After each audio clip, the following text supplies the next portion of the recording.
Good evening, lovely ladies and listeners. Welcome to the third episode of Wamen Hour. This one's a bit of a different one for us. This wasn't originally on our topic list, but as part of Mr. Nathan Hood's King Arthur Day on the 25th, he kindly asked us if we could discuss the women of Arthurian legend, which is a very open topic choice. I think we can go down a lot of rabbit holes with this. Hopefully we will. Fingers crossed we will. And we are a day late, of course, just to confuse people. We obviously didn't stream yesterday. We're all very busy. We've got very busy things to do. So do either of you ladies want to start off with both? Sorry, thank you both for joining us, of course, this evening. A day late. I know my brain isn't working. I do apologize. Do either of you want to jump straight in with anything that is, what comes to mind as soon as I say Arthurian women? What jump in? I'm happy to start. My fascination with Arthurian legend, I have to admit, is quite recent. After watching the Disney film of The Sword and the Stone as a child, I think I took a kind of 20-year hiatus from being interested in King Arthur legends, but I did read the boy who would be king, which is a kind of novelization of the life of King Arthur, and the sequels, the Ill-Made Knight, and one other sequel that was terrible. But those first two books were really, really good. And when Nathan Hood suggested the topic of the women of Arthurian legend, I not only thought of the stories from that book, and of course Guenevere being the sort of major female character in those stories, other than the sort of just a random like maiden of the week kind of characters who would like turn up for the to either trick the knights or to tempt them to save them, or sort of various things like that. But the first myth that came to mind was the wedding of Sir Gawain to Dame Ragnell, which is the I was just reading up on it before we started. So if you wouldn't mind, maybe we can launch into that, and I'll introduce the story, and then we can give our takes. Absolutely, yeah, go for it. Well, the story starts before Dame Ragnell is even introduced. It starts with Arthur hunting a white stag in the forest that's owned by a neighboring lord. And even though King Arthur is the king, he still gets in trouble with the Lord Ragnell. And the Lord Ragnell threatens to kill Arthur if he can't answer his riddle. So sort of typical Arthurian legend in that sense. So if he can answer the riddle, then Lord Ragnell won't kill him. So the riddle is, what is it that women? Should I read it in? I've just seen on Wikipedia here. It's got the full sort of text, but it is a bit sort of dense with ye olde English. But so the riddle is, what do women desire most? Like, what is the one thing that all women desire the most? And Arthur thinks that this should be no problem because he's the king and he can just ask all the women. He can just, he can just sort of take a poll and he'll figure it out. But it turns out to be a much harder question to ask than he thinks it, than he expects. And he ends up coming back to the forest where he killed the white stag and meeting this Dame Ragnell. And she tells him that she will tell him the answer to the riddle if he can get one of his knights, Sir Gawain, to marry her without forcing him to, but just asking him as a friend, as a mate, will you do me a favor and marry this old hag? She's extremely ugly and repellent. She's not a young maiden at all. She's very ugly. She's a hag, and Arthur thinks that Gawain will probably do this favor for him, for the life of the king. He approaches Gawain and says, really sorry, but I'm going to have to ask you to marry this old hag to save my life, please. And then she'll tell me the answer to the riddle, which will save me. So Gawain is a bro and helps a bro out. And he marries this old hag. And she tells Arthur the thing that all women want, all women desire, which is to have agency in their own lives, to be their own sovereign individual and make decisions for themselves. Which kind of shocked me when I read it. I wasn't expecting that to be the answer to the riddle, actually. But what Gawain then discovers when he marries this old hag is that when he kisses her on their wedding night, she turns into a beautiful maiden, and she says that the beautiful maiden is her true self, and the old hag is just a glamour. It's just a magic curse that has been put on her by her evil brother. And Gawain is presented with a choice. He can either have the beautiful maiden in the bedroom and the hag everywhere else, or everyone else will see the old hag, but he'll get to spend the nights with this beautiful maiden. Or he can have a hag in the bedroom and get to show off a beautiful wife to everyone else. And this is I think a really interesting kind of dilemma for a man or for anyone to make this decision. And Gawain is kind of scratching his head over this, going like, this is a hard one. But he says the right thing to do is to let her decide, because it's her life, and it's just for his own amusement. It's not worth forcing either one of these terrible sort of dilemmas onto her. So he says, well, it's not fair for me to force this on you. You can decide. And she says, like, that is the correct answer, and you have broken the curse, and now I will be a beautiful maiden forever. So he really won that one. So that's the first story that came to mind when when this topic was suggested. And I don't know if there's anything like to be learned, or if it's just a cute story. Have you heard that story before, by the way? I have. I didn't know about it in maybe as much detail as you did, but it did remind me of just sort of medieval women in general, in terms of like they're not really classified according to they're classified according to their sexual status, rather than their occupation, etc. So they were virgins, wives, mothers, or widows. Their role was strictly to support the life desired by men. It was never to be a woman. It was never to be individual, or to, as they said, there's the answer of the riddle to be to have agency in their own lives. Sorry, is what I believe what you said. So that's kind of where my head went to with that, in terms of it being a medieval story, as it were. We are talking about Arthurian legend, so there's that crossover of, is it just a story, or is this actually something that medieval women wanted to relate to? Is this something that their desires were to be able to have agency in their own lives, even though they were just referred to as, this is my wife, and nothing more, which isn't necessarily a bad thing, of course, but but having I think the reason that it surprised me as an answer is that we modern women have agency of our own lives. We can have our own dwelling place, our own job, our own money.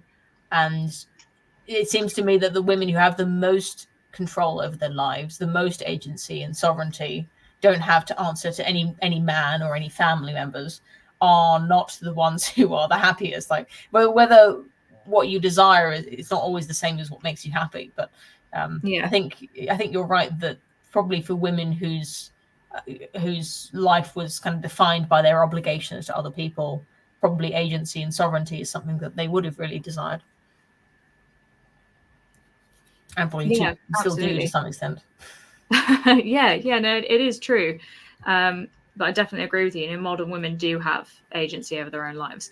We can basically do what we want to a certain extent. Not that all of us, you know, want to, of course, but you know, back then it does still, yeah, as you say, Per, it does still surprise me that the answer, what do women desire most, and the answer to that riddle is, you know, they want agency in their own lives. Which, do we agree with that? I mean, it's kind of a paradox almost. What do you call it? It's the fact that when you let women choose what they want, you know, you can do whatever you want with your life. Most women still want to get married and still want to have children. So you can do whatever you want, but what people want, what they seem to want based on what they do, is to give themselves obligations. Like, they don't want to have a completely rootless, frivolous existence. They want to be tied down to these obligations and these responsibilities of marriage and family still, maybe to a lesser degree than when it was kind of an obligation. But to take on obligations willingly, is it even really an obligation if you've chosen? I think the word obligation can be, you know, wrongfully used in this situation, because I do think it could be a desire as well. You know, some women desire to be married and in a happy family and, you know, raising children, etc. It's a desire, not an obligation.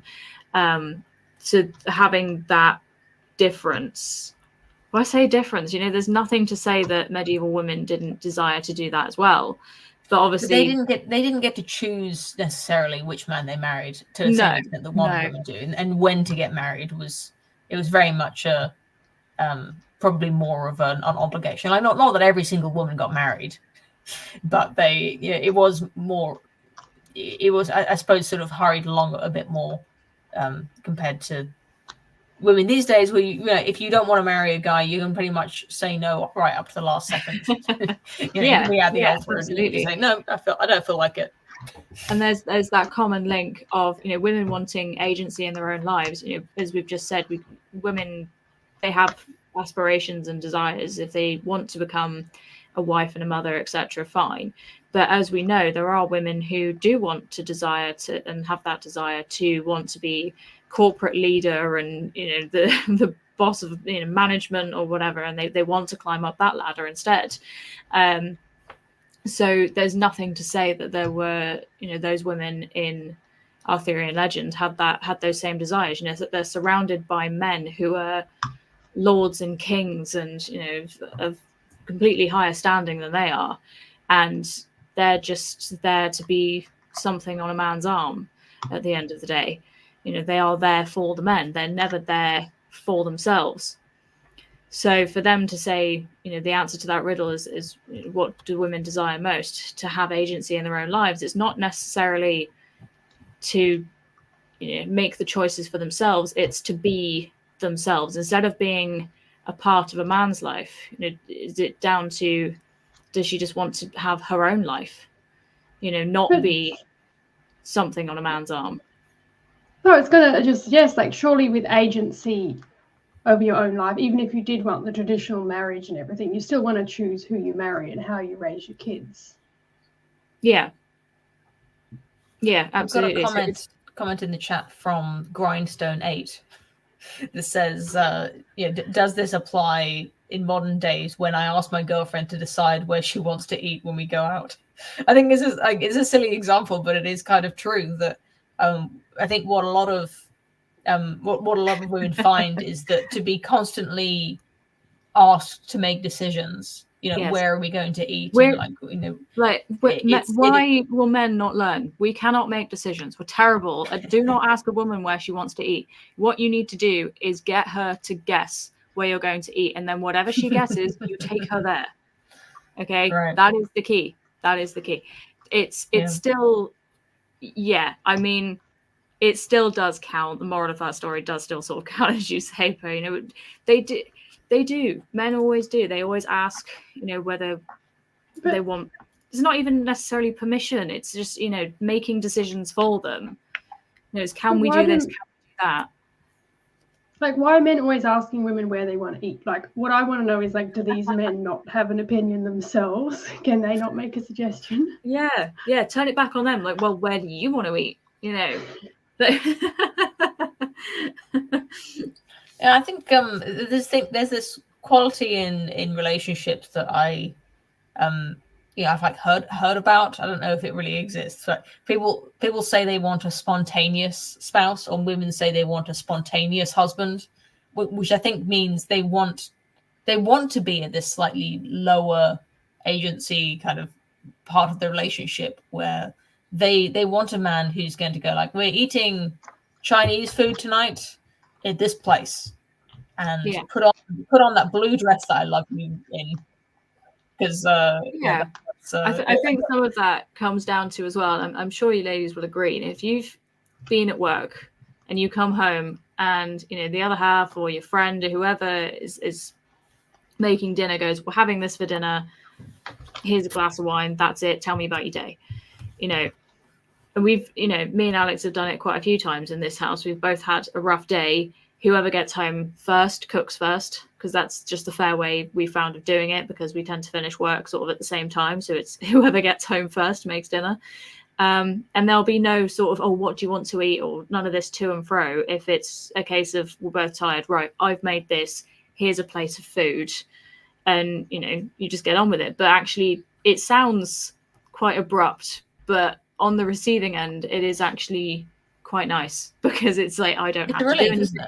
They've done all the work, but at the same time, it's like going back to our very old stream Poe that we did on Wamen, how to train your dragon / wife, and understanding, what they like. And that's part of it. He knows exactly what foods I like, what I don't like, what I will eat, what I won't eat, what I prefer to eat for dinner versus for lunch, everything.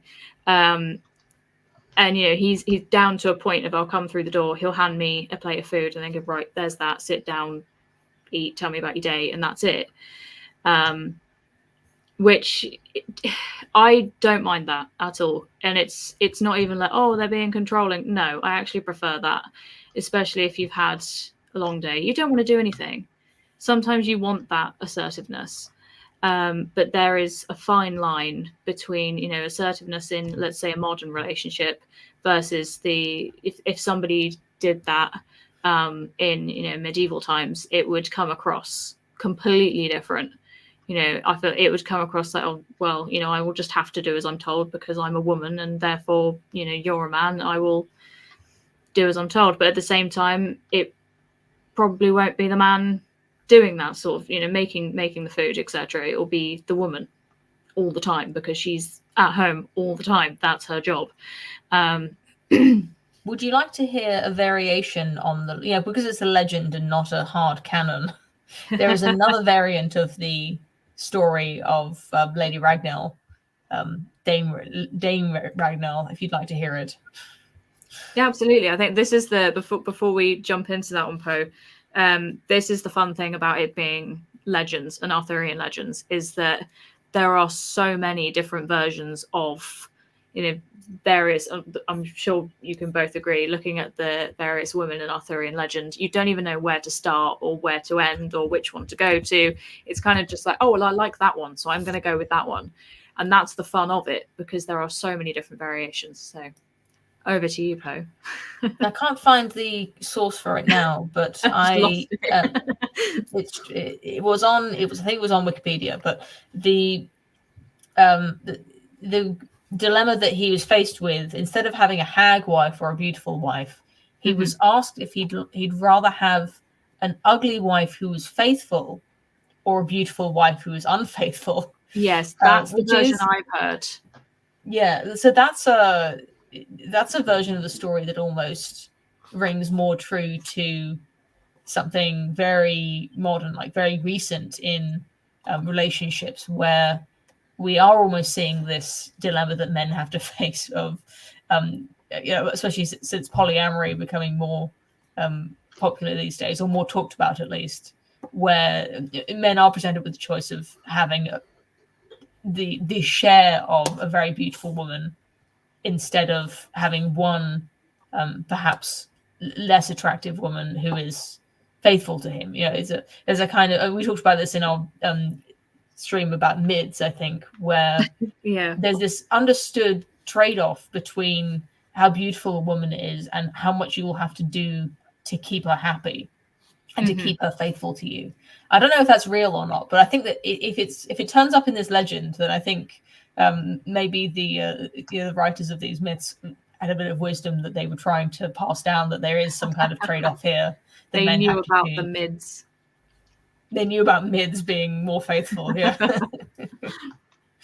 Yeah, I think there was another version. I didn't hear about this. My source for this is from a YouTube comment. So this is a very dubious like asterisk on this comment. But someone on my YouTube, one of my YouTube videos, left a comment saying that the thing that women desired most was not sovereignty, was not control over their own lives, but it was the desire of men to be the object of desire of men is the one thing that women desire the most, which I have to admit made more sense to me. You know, I've read a few romance novels, and I've observed romantic relationships in women, and this is a really common theme that that turns up in romantic relationships, at least. I mean, there's lots of things that women want in general. You know, they want food and safety and oxygen, but specifically from their man or from men in general, I think women do love to be the object of affection, of desire. So that made sense to me, and apparently it was the subject of a conversation on the Lotus Eaters that I was probably on the paid side or something, because I never saw it.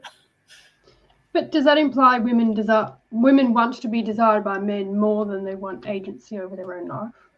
Yeah, I mean that version of the myth would indicate that. Yeah, I mean, it doesn't quite match up with the dilemma that Gawain then has to face. I don't know if that part of in that version of the legend, if these two stories may have been completely disconnected. I strongly disagree with that. I'd much rather agency over my life than have every second man. Not every man. Say that. I was waiting for you to say that.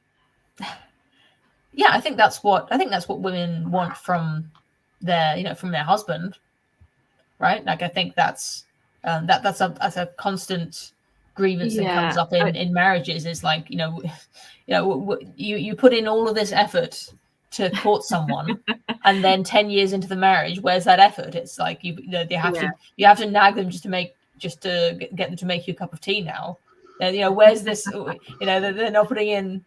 They're not trying to win your affection anymore. They're just getting pretty complacent. And I think it goes for both sides of the relationship too. But I think when looking at, I made this video about nagging recently, and that's probably the other component that I didn't talk about in that video. But I really do pay attention to what it is that people complain about in relationships.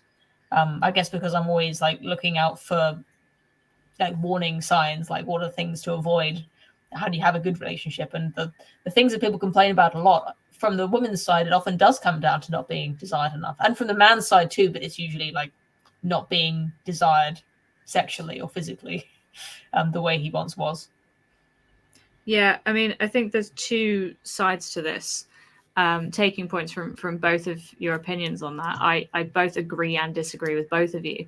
When it comes to a woman's, what does a woman most desire? And it is to be desired by a man. But is it that she wants to be desired by men as a whole in general, or as you've said, Poe, is it you just want your husband to desire you?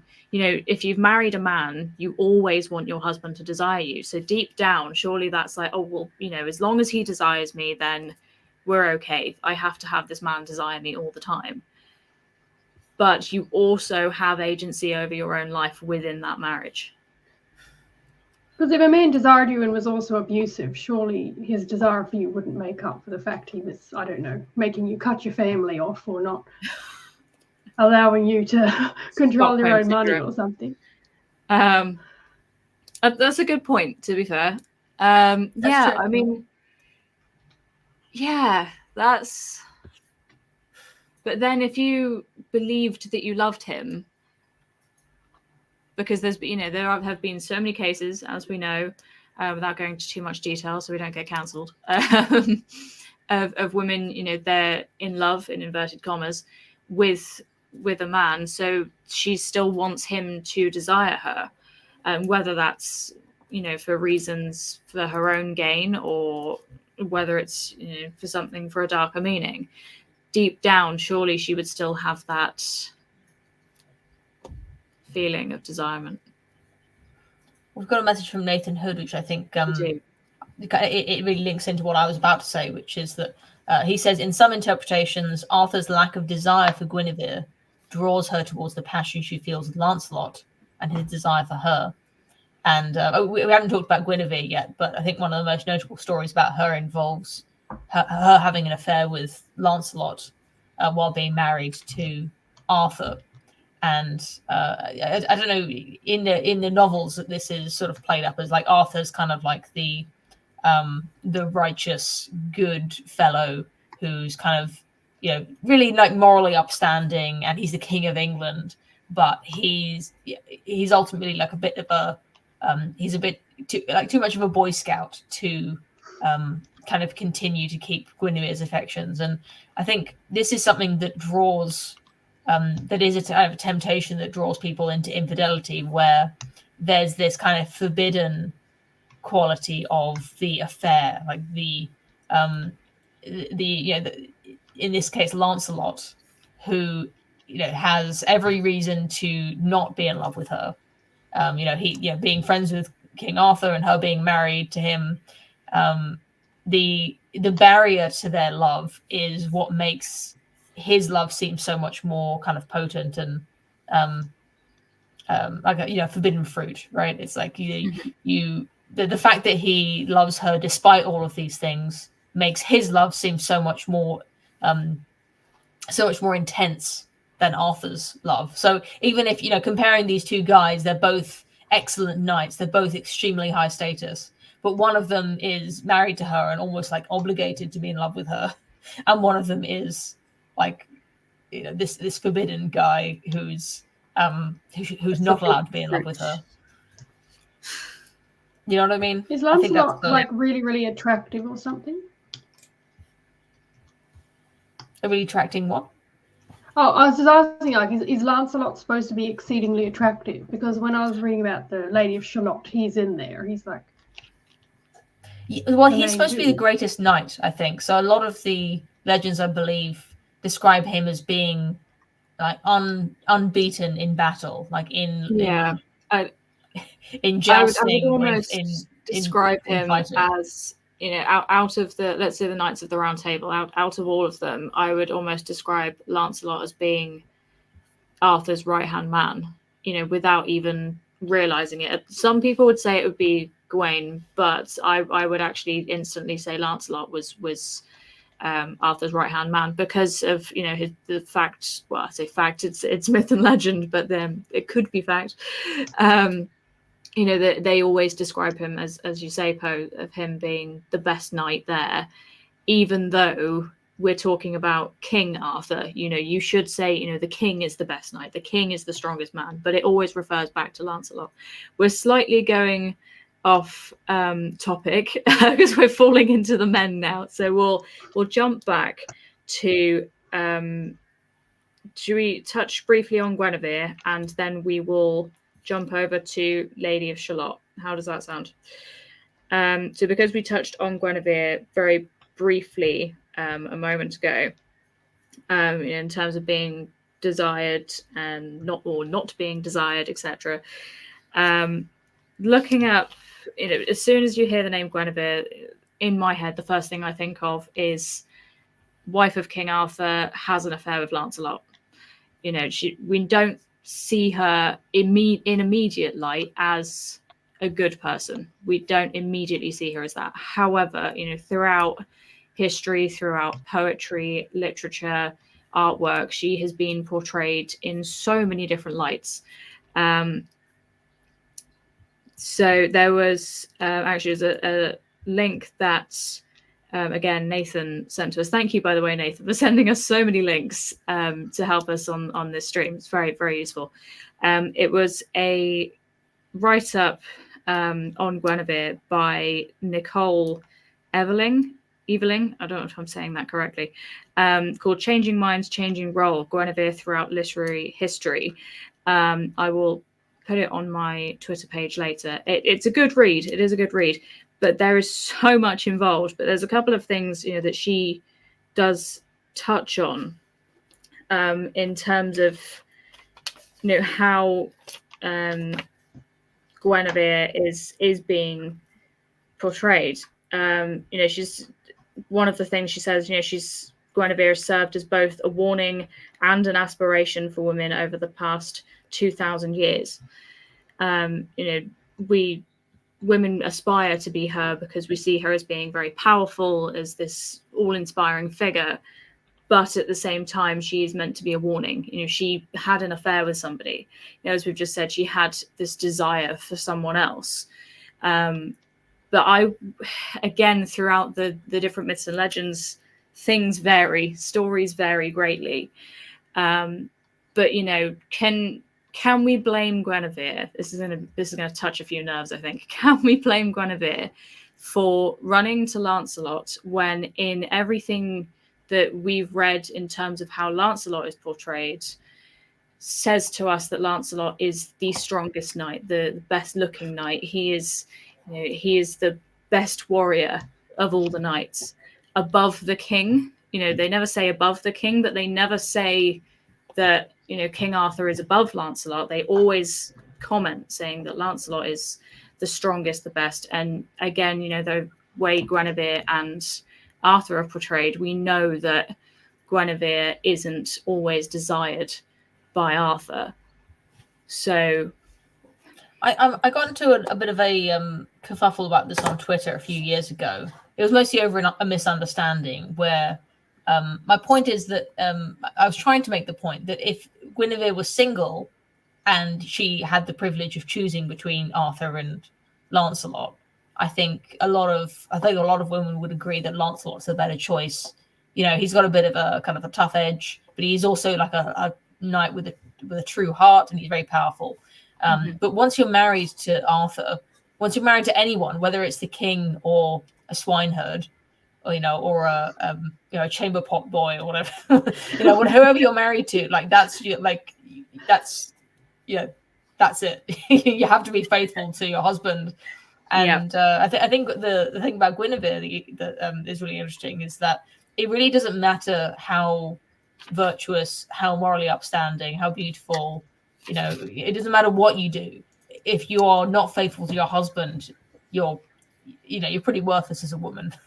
I think that's the kind of tragedy of being a woman almost, and that's just the way it has to be. It's like if you can't do this one basic thing, it's like the bare minimum basically required to be a woman is to be faithful to your husband. I really do think that's true. It's like it doesn't matter what else she did, because she ate the forbidden fruit like Eve, and she needs to be held responsible for that. She didn't have to do it. Did she choose to marry him? Choose to marry Arthur? Yeah. Doesn't matter, babe. I don't care. Called out.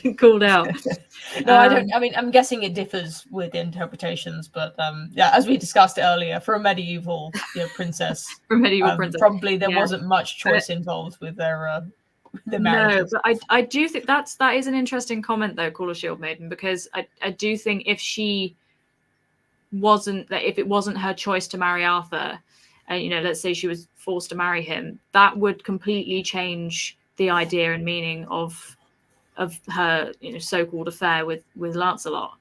We've seen it in so many romance novels and movies, and that they're married to a husband that they never wanted to marry. They never wanted to be in that position.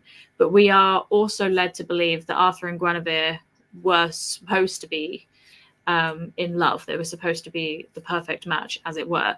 However, Lancelot came along and dropped the bombshell on that one, just to ruin everyone's day. Yeah, no, like I said, I don't like Arthur. We know that Arthur wasn't abusive or or neglectful, and I think that even if it wasn't her choice exactly, I expect she would have had the choice to join a convent if she didn't want to marry. It's not like she could have married which man to choose, but she didn't absolutely have to marry him. She still had to speak the words herself on her wedding day. And I know I'm not being very forgiving here, but I really do want to make the point that it doesn't matter how, it doesn't matter if it was her idea to marry Arthur.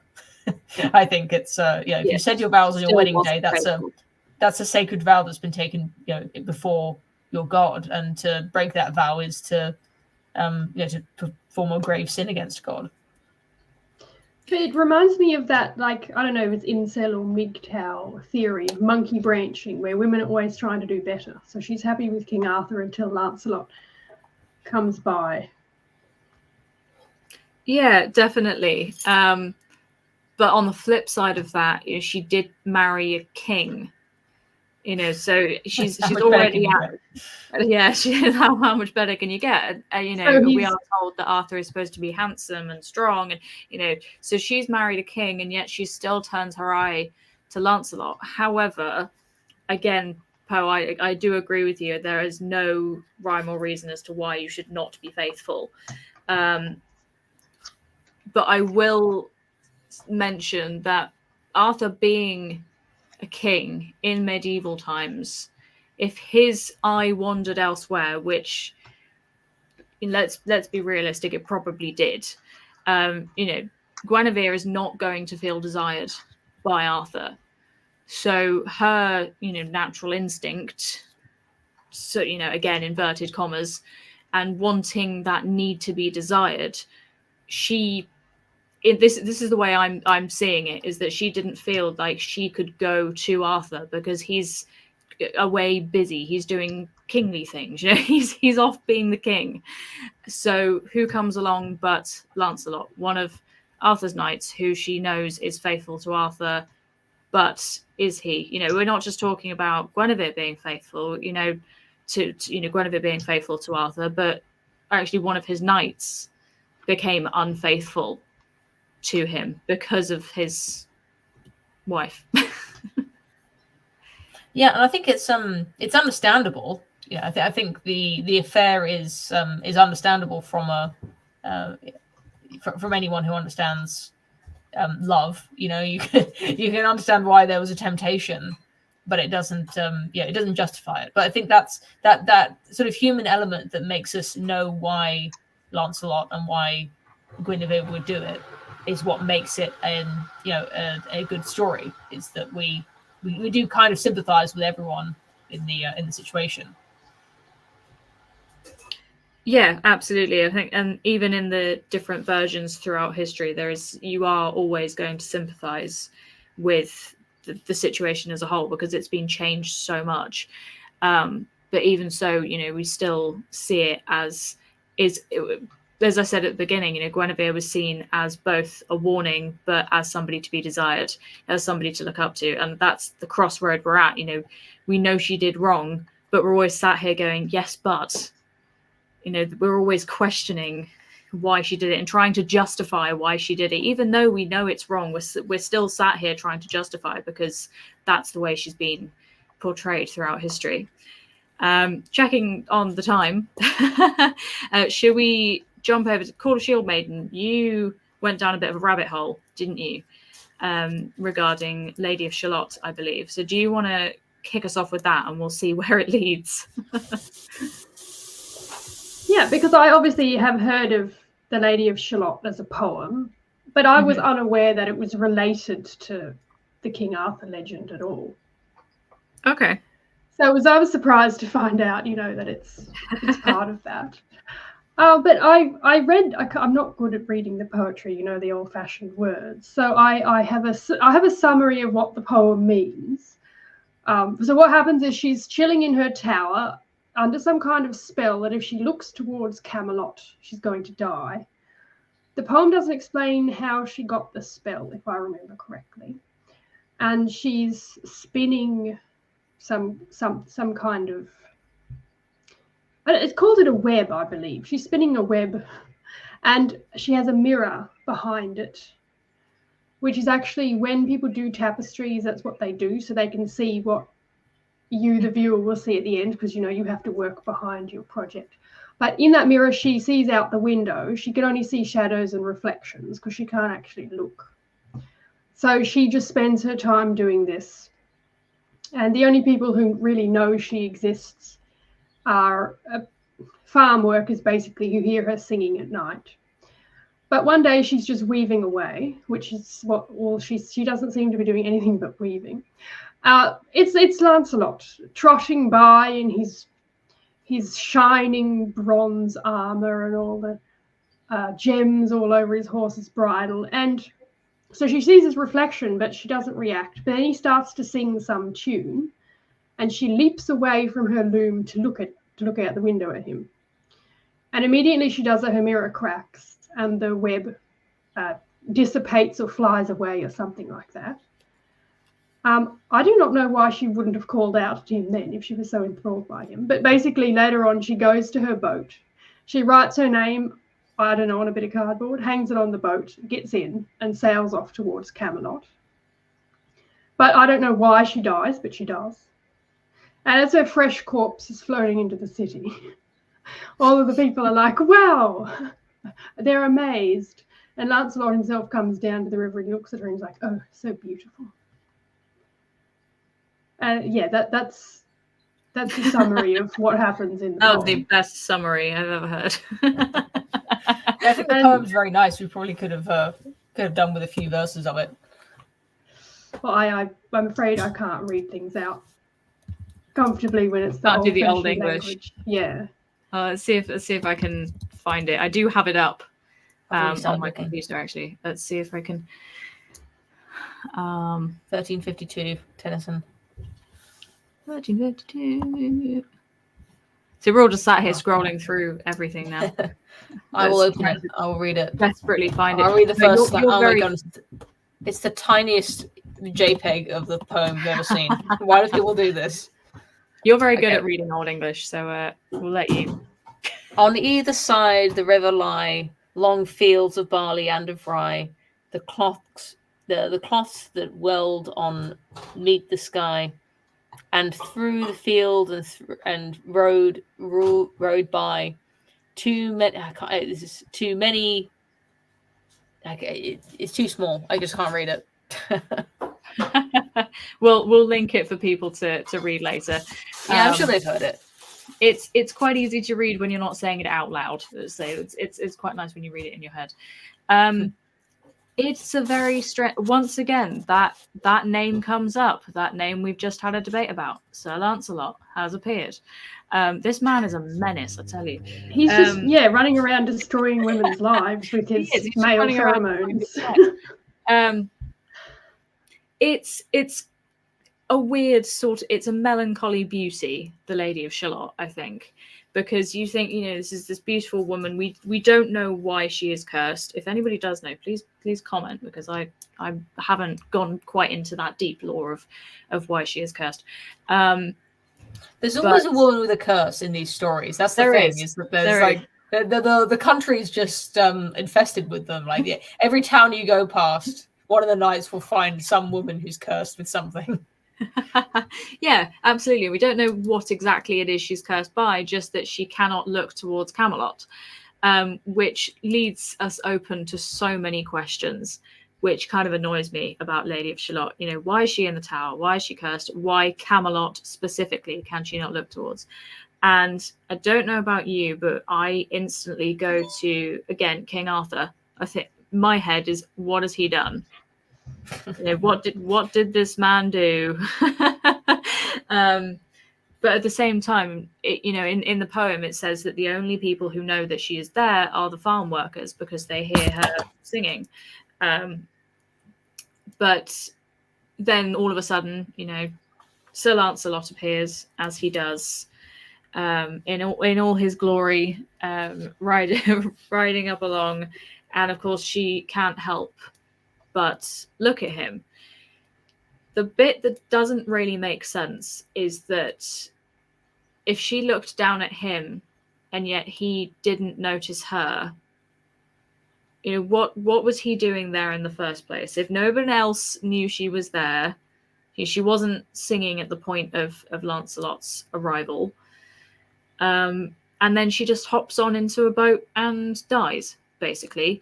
So it's the bluntest way of explaining Lady When you of say Shalott. it like that, it's so weird. It's so dramatic, like in the boat dead. Yeah, well, she does. She hops in the boat and just dies, and obviously sails. Well, I say sails. She sort of floats in this boat towards Camelot. It is a lovely poem. From what I read, somehow near her castle or across the river or something, there is a road. So she is watching humans go up and down the road. Yes. So that's where Lancelot was. He wasn't like sashaying extra near her castle. I mean, the idea of a road is that by the time she's seen him, he's already moving away, like whichever direction he's going in towards Camelot. But she heard his singing. She heard him singing. That's what made her look. The singing. Yeah. But he's already, if he's on his horse, then you imagine he's already halfway gone before she's even looked out the window to see him. That's why you need a bugle handy. I would never miss an opportunity to try to promote my illustration business, and it just so happens that I did some Lady of Shalott illustrations for Dave the distributist. I think I'm asking permission to share them, Birdie, if you'll let me. Absolutely. Is it letting me do it? Please do. Please do. If no, not, I said I'm asking for permission. Okay, is it? Of course, it's not going to let me now. A window. Yes, this is what I want. I want the window. Yes, share this. I think I'll have to add it to the show. Let's see if I can down at the bottom there. There we go. So he wanted some images to promote the basket weavers, which you'll know as the sort of in-person meetups that we're trying to get going between people who live near each other, basically. And the basket weaving became a kind of a default activity that people could participate in socially that was not political at all. And of course, weaving being the primary occupation of Lady of Shalott, she seemed like a kind of fitting caricature. So Dave and I came up with this design for a kind of Disney princess style Lady of Shalott. And so, here's her loom. I've got the mirror kind of angled behind her because she can't look out the window, but she can look out the window. So she can look into the mirror, as we discussed. So the idea is that this bird is sitting outside her window and she's trying to weave it. It turns out that a loom is actually a very difficult thing to draw, so don't look at that too carefully. But and this is the completed tapestry. So these are just some images that Dave wanted to sort of add to his basket weavers posts to add a bit of visual interest. So I guess I probably took some inspiration from the anyone who's tried to sort of work on a project will know the sort of difficulties of sitting down and actually doing it, and then the joy of actually finishing it. Yeah, it's very accurate, very accurately caught there, Poe. I've got a cross stitch that I've been sort of holding off, and it's taking me way too long to finish. But every time I do it, I'm like, oh, I've done another section. This is great, and I'm like, I just want to get this finished, and it just never happens. So I can completely relate with these comics. Yeah, Dave didn't actually ask for this one for sleeping, but I drew it and I thought it looked so cute that I just went ahead and finished it as a kind of pro bono, like extra, because I thought it was such a cute pose with a little bit of sort of reflection in the mirror. It's really hard to make this look like a mirror and not like a window. Like a lot of work went into trying to make this mirror look like it's reflecting the window behind her and not just a window. Yeah, it's fantastic, Poe. Absolutely brilliant. So again, touch me on Twitter if you would like your own illustrations. I'm assuming you wanted me to get rid of that. Then you were hovering over. Yeah, that's it. I wouldn't want to monopolize too much of the show. Yeah, it's just when we start seeing what Poe really has up on her screen. It's got nothing to do with what we're talking about. No, it's all good. Yeah, I mean, there's also the to move on to the next Arthurian legend, if you want to. The absolutely. other one that comes to mind. We can't finish the show without discussing the Lady of the Lake. Yes. Which I guess in between my watching the Disney cartoon of King Arthur's life and the and then becoming interested in it later, there was of course the Monty Python and the Holy Grail phase, which I kind of neglected to mention, which yeah, I don't know who on earth has not heard of those films. No, but I was I really guess... hoping you weren't going to mention that. But no, who can forget the moist bint who lobbed a sword at King Arthur, the Lady of the Lake? Oh no! Oh, anything why? to say about her? Why do you do this? Is it just me, or like I briefly read about her, and it's like I didn't know that she wasn't a water creature. Because what I just read today was that it's actually like a front, and behind there is another magical world. So she's really just using a lake as some kind of disguise. Yeah, a Celtic otherworld. Yeah. Says, so it's basically like a portal, in a way. The Lady of the Lake has been again portrayed in so many ways, but I think the easiest.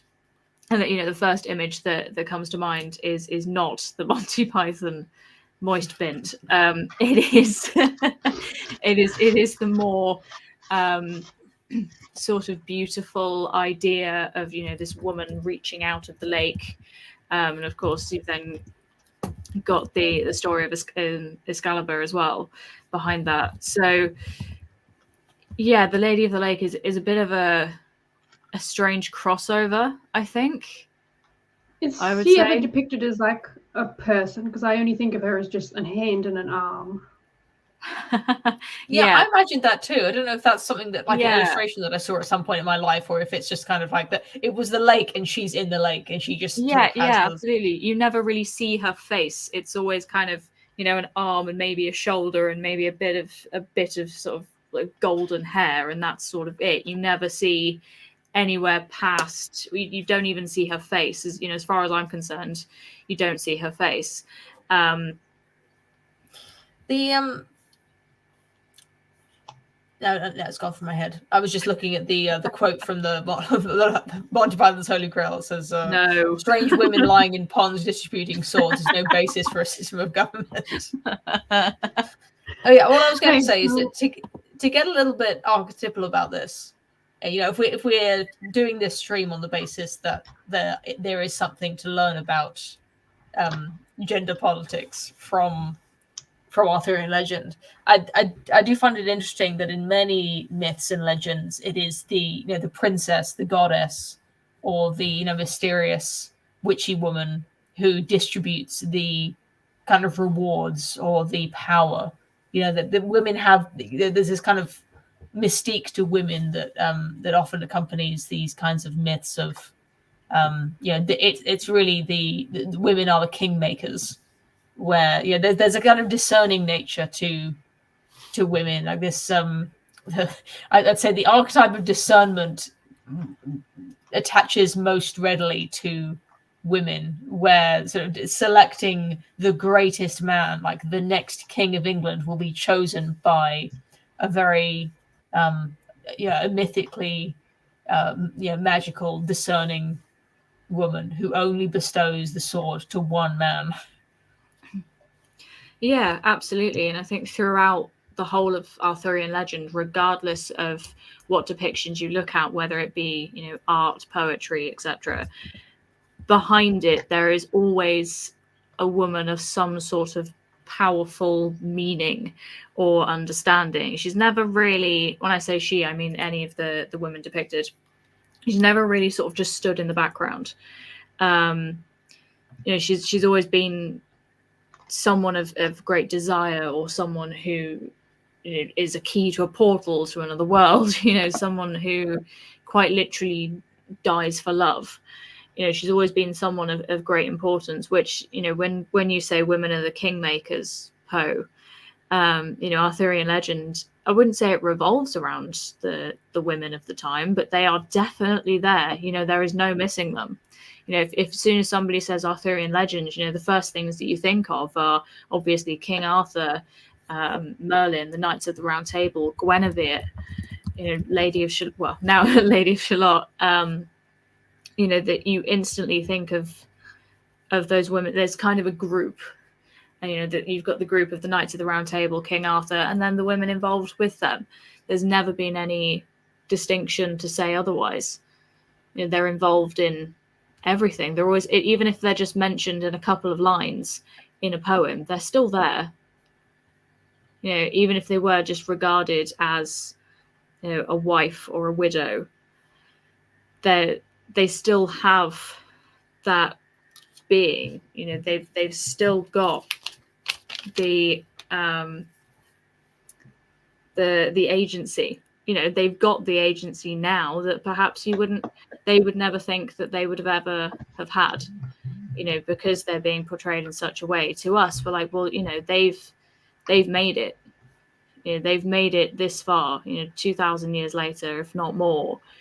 They have the agency that at one time they thought they would never have. It's what they desired, yes, but they never necessarily had it. So all the Arthurian legends kind of all lead back to what I would say is that those women who wanted to have agency and desired to have it, in the riddle from the beginning of the beginning of the stream, they've achieved it just through being part of those stories, regardless of the different versions of those stories that there are. Being part of them has made them prominent. And I think they're not just sort of in the stories, they're also often depicted as being kind of special and mystical in a lot of ways. Like it's when you have a man in a story, he can be evil, he can be good, he can be brave or cowardly. Mm-hmm. You kind of get the greatest heroes, but you also get the greatest villains are usually male. Whereas women have this kind of special place where they are not like the protagonists, but they're important in a very different way. And it's usually as a I don't know, the sort of the tragic downfall, Lady of Shalott, succumbing to temptation, or Guenevere. But the things that these women do are terribly important. They're not incidental, So it is it's a very different role that they have in the stories. But I just like what you said. They are there, and their choices matter. Absolutely. Anything else from you, Call of Shieldman? Oh, I just saw a comment in the chat here, something about the Lady of Shalott had died of a broken heart because Lancelot she was in love with Lancelot, but he didn't even notice her. Yes. But, I mean, she didn't even reach Camelot before she died, so she must have been preempting rejection. Yeah, but perhaps she'd been left alone in that tower for so long. And no one had come by. There's so many missing sort of links around the Lady of Shalott. There's so much mystery surrounding her that we can never be entirely sure. Yeah, it raises a lot of questions. It does. Before we wrap up, there's a couple of minutes left, so a little bit of time for some brief shilling. Poe, you mentioned earlier about you did a video on the nagging question, and it was discussed briefly, but we will be reviewing that on Wamen Hour, by your grace, of course. So we will only if you want to. I was joking that it would be compulsory, but if you think it's worth talking about. Yeah, this is what people don't see behind the scenes is Poe's real attitude to telling us it's compulsory. No, absolutely. Yes, so fingers crossed in the next few weeks. We've got a couple of topics coming up. They will be on a Friday. This was just a case of it was a topic we hadn't really revised. And we were all very busy. We were all very busy, Wamen. So within the next few weeks, yes, we will be reviewing the nagging question by yourself, Poe, and one that we have been waiting to cover on Wamen Hour for a very long time is wedding planning. which we discussed briefly last year, both smiling already. So we will be having an in-depth conversation about wedding planning and whose job is it anyway. So that's going to be the next couple of streams coming up. As always, please do subscribe because it keeps us going. We've jumped ship onto this channel now, so all of your support, of course. Subscribe to both Poe and Call the Shield Maiden. I have linked them down below. Poe, your commissions are open for your artwork. Yeah, I'm working on 2 at the moment, so I'm. But they get sort of run through pretty quickly, so I'm always open to new ones. Speedy. So if anyone has any commissions, get hold of Poe. Call a Shield Maiden, Corncrake Mag. Still doing strong. corncrakemag.com. Yep, it is 2 issues out so far. Fantastic. Well head over and go and have a read of that.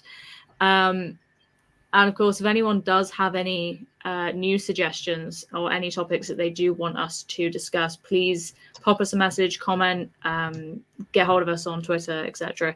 We are always happy for new suggestions. So with that, if no one else has anything to add,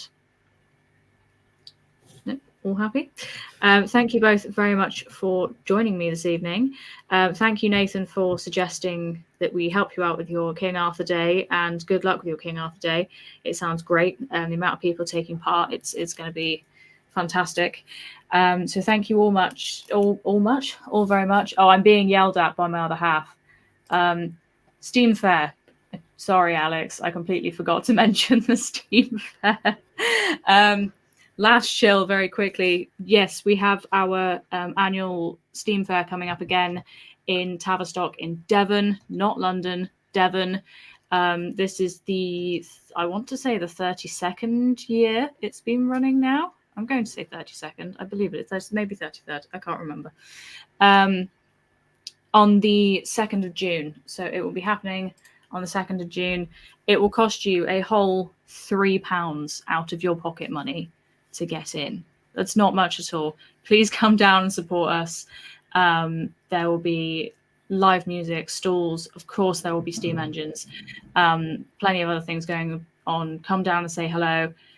It's not about politics. It's a fun day out. We've organised it as we have been doing for the past few years. So please come down. Again, if you have any questions about that, pop me or the other half, Alex Masters, a message, and we can help you out with that. But we'll get there now. Thank you very much for joining us, and hope to see you next time.